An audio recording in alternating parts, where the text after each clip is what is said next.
دنیا میں ہمیشہ کچھ طاقتیں ایسی رہی ہیں جو ڈومیننٹ رہی ہیں، اور ہمیشہ دنیا اسی طریقے سے آپریٹ کیا ہے دنیا نے کہ کچھ طاقتیں ایسی ہوتی ہیں جو ڈومیننٹ ہوتی ہیں، یعنی وہ ان کا غلبہ ہوتا ہے اور باقی طاقتیں ان کے سامنے مغلوب ہوتی ہیں۔ تھوڑی سی مشکل بات ہے لیکن آسان انداز میں کروں گا، میرے ساتھ ساتھ چلیے گا۔ پچھلی صدی کی اگر ہم بات کریں تو دنیا کے مزاج سے ہٹ کر بڑا مختلف ایک نظریہ نظر آیا، وہ یہ کہ دنیا میں پچھلی صدی کے اندر 3 ڈومیننٹ طاقتیں ایک ساتھ آ گئی تھی۔ ایک تھا فیشزم۔ فیشزم کیا ہے؟ وہ یہ ایک ایسی سوچ ہے کہ بائی وائلنس اور فورس کے ذریعے پوری دنیا کو دبانا، یہ فیشزم ہے۔ اپنے عقائد و نظریات کو فورسفلی پھیلانا۔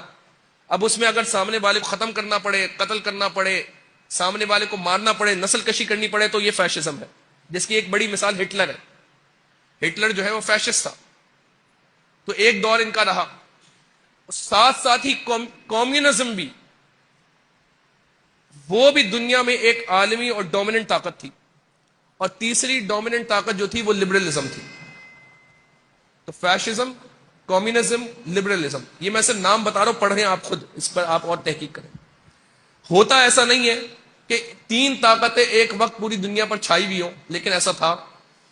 لیکن پھر جو کریکشن ہوتی ہے نا، تو کریکشن ایسے ہوئی کہ کمیونزم اور لبرلزم ساتھ مل گئے اور فیشزم کو مکمل طور پر ختم کر دیا۔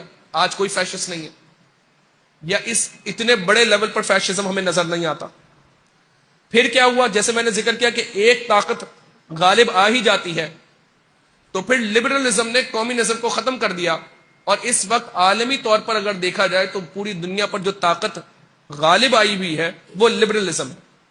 کمیونزم، فیشزم، لبرلزم، ان تینوں کے اعتبار سے بات کریں تو اس وقت پوری دنیا پر لبرلزم چھایا ہوا ہے، جس میں سیکولرزم بھی ان کا ایک نظام ہے، پولیٹیکل سسٹم ہے ان کا، جو پوری دنیا پہ امپلیمنٹ کرنے کی کوشش کی جا رہی ہے۔ لیکن یہ سارے نظام کے بیچ میں ایک طاقت بڑی تعجب انداز میں ابھرتے ہوئے باہر آئی، وہ ہے مسلمان۔ جہاں عالمی طاقتوں نے بڑا زور لگا کر فیشزم کو ختم کیا، انہوں نے بڑا ذہن لگا کر کمیونزم کو ختم کیا، لبرلزم کو جب انہوں نے پھیلانا شروع کیا تو ایک انوملی وہ مسلمانوں کی صورت میں ابھرتی ہوئی نظر آئی، اور یہ ایک ایسا فیکٹر ہے کہ جس سے وہ چاہ کر بھی ختم نہیں کر پا رہے۔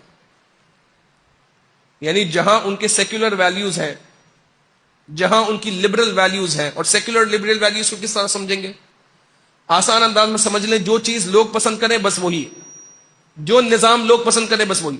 اگر لوگ شراب کو پسند کرتے ہیں تو شراب ٹھیک ہے، لوگ اگر سود کو پسند کرتے ہیں تو سود ٹھیک ہے، لوگ اگر جوئے کو پسند کرتے ہیں تو جوا ٹھیک ہے۔ لیکن وہاں مسلمان آ کر کھڑے ہو گئے اور کہا نہیں، ساری ویلیوز ایک طرف، اسلامک ویلیوز ہی مانیں گے ہم۔ اور اس میں جو بڑا کردار رہا اور ہے وہ ہمارے مسلمان نوجوانوں کا ہے، کہ جنہوں نے اس اعتبار سے پہرا دیا کہ جہاں ہمارے یہاں پر کلچرل انویژن کر کے لبرلزم کو پھیلانے کی کوشش ہمارے ملک میں بھی کی جا رہی ہے، لبرل ویلیوز کو ہمارے ملک میں پھیلانے کی بڑی زوردار کوشش کی جا رہی ہے، لیکن ابھی بھی وہ کامیاب مکمل طور پر نہیں ہوئے۔